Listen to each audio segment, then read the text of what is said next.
Saya teruskan boleh Bang Karni? Silakan. Oke, yang kedua yang saya ingin sampaikan adalah yang penting juga yang harus kita katakan, Bang Karni, Pancasila, ideologi Pancasila harus mati-matian kita pertahankan Bang Karni. Sehingga juga turunannya adalah Badan Pembinaan Ideologi Pancasila juga harus kita pertahankan. Kenapa Presiden Joko Widodo harus mempertahankan ideologi Pancasila? Karena itu merupakan sumpah dari Presiden sesuai dengan Undang-Undang Dasar 45 di pasal 9. Tegas di sana dinyatakan bahwa sumpah Presiden itu demi Allah saya bersumpah akan memenuhi kewajiban Presiden Republik Indonesia dengan sebaik-baiknya dan seadil-adilnya memegang teguh Undang-Undang Dasar. Di dalam Undang-Undang Dasar ada Pancasila. Betul kan Bang Karni ya?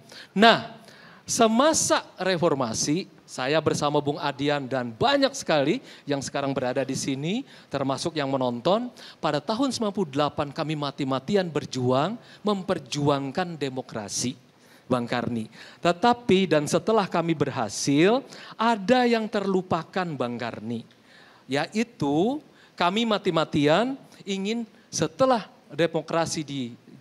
reformasi dijalankan, lalu kemudian kami ingin melakukan yang namanya konsolidasi demokrasi. Kami membangun political society, kami membangun economic society, kami membangun civil society, kami membangun state apparatus yang baru, kami membangun rule of law yang baru yang sesuai dengan demokrasi. Tapi ada satu yang terlupakan karena mungkin dianggap sudah selesai Bang Karni, yaitu ideologi Pancasila. Sehingga Presiden Joko Widodo pada 2017 lalu membentuk UKP PIP atau Unit Kerja Presiden Pembinaan Ideologi Pancasila pada tahun 2017. Karena merasakan ideologi Pancasila mulai digerogoti oleh para manipulator. Baik manipulator agama, bahkan manipulator politik yang anti demokrasi Bang Karni. Lalu kemudian tahun 2019 Hizbut Tahrir Indonesia dilarang. Karena menyatakan anti Pancasila, anti Undang-Undang Dasar 45, anti Bhinneka Tunggal Ika, anti merah putih dan anti Undang-Undang Dasar 45 Bang Karni. Nah, perjalanan kita sekarang membentuk yang namanya BPIP ini adalah upaya menyatakan perjuangan reformasi, perjuangan demokrasi itu tidak lain adalah perjuangan ideologi, yaitu memapankan ideologi Pancasila yang bersama-sama sudah kita bangun sejak tahun 1945 atau tepatnya 17 Agustus 1945. Nah, Bang Karni, sebagai penutup untuk yang bagian pertama ini, kalau misalnya kita sekarang bicara tentang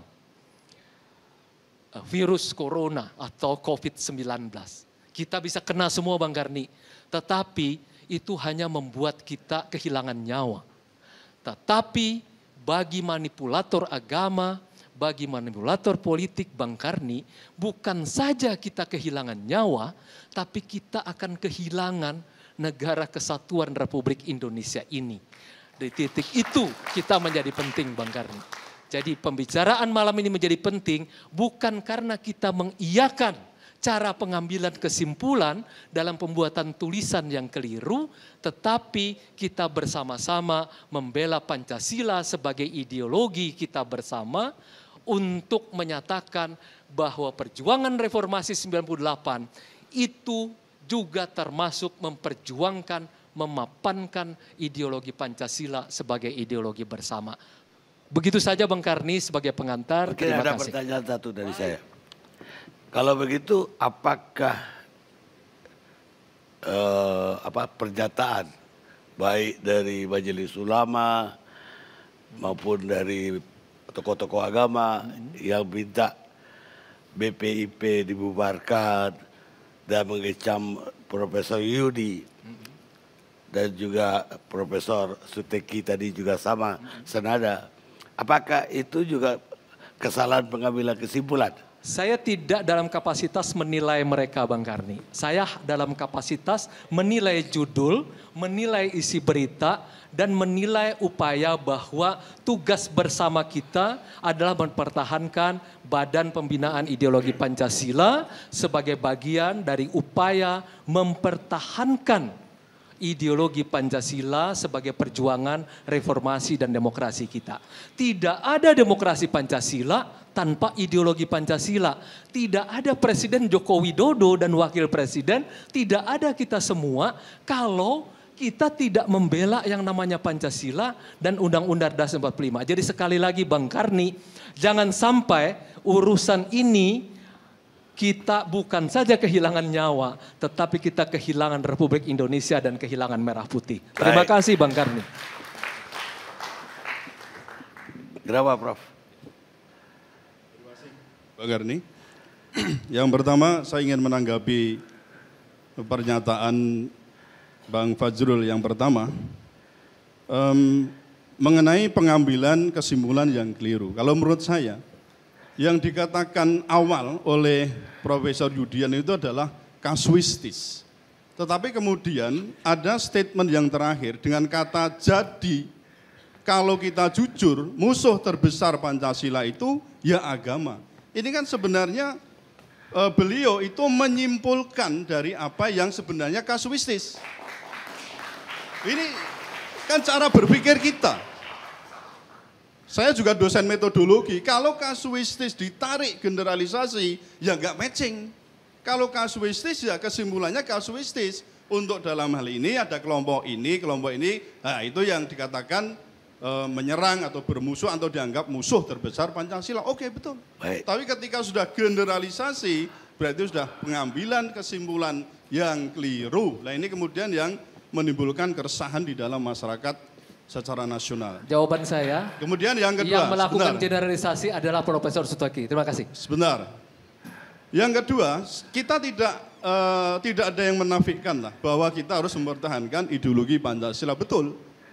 Tetapi coba dari 7 presiden itu, saya tanya, rezim mana yang paling Pancasilais atau yang bisa dijadikan sebagai model rezim yang Pancasilais? Lalu kita telusuri lagi, tadi dikatakan demokrasi Pancasila. Demokrasi kita betul nggak Pancasila?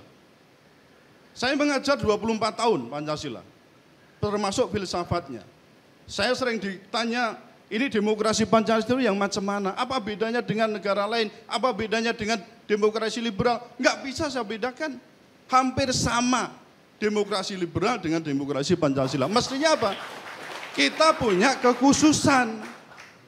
Di mana? Apakah itu mengenai perwakilan, ya, persoalan perwakilan dalam arti pilkada langsung, pemilihan presiden langsung, ya itu memang debatable, tapi sebenarnya itu tidak mencerminkan sila keempat dari Pancasila. Kemudian berikutnya, ekonomi Pancasila, macam mana ekonomi Pancasila? Profesor Mubiarto, lalu Adi Sasono pernah merumuskan tentang sistem ekonomi Pancasila atau SEP. Tapi mana? Ekonomi Pancasila kita. Kalau sesuai dengan sila keadilan sosial, lalu pasal 33 dan seterusnya, kan yang berkembang kita mestinya kooperasi. Tapi mana kooperasi yang berkembang? Tapi justru yang berkembang konglomerasi. Betulkah ini ekonomi Pancasila? Belum persoalan budaya, belum persoalan lain. Jadi kita boleh saja mengklaim, saya sepakat bahwa kita harus mempertahankan ideologi Pancasila. Tapi realnya macam mana? Ini yang jadi masalah besar sampai sekarang itu kan kita tidak bisa membumikan nilai-nilai Pancasila itu di dalam tataran kehidupan berbangsa, bermasyarakat, bernegara sampai mundial. Itu permasalahan kita. Terima kasih.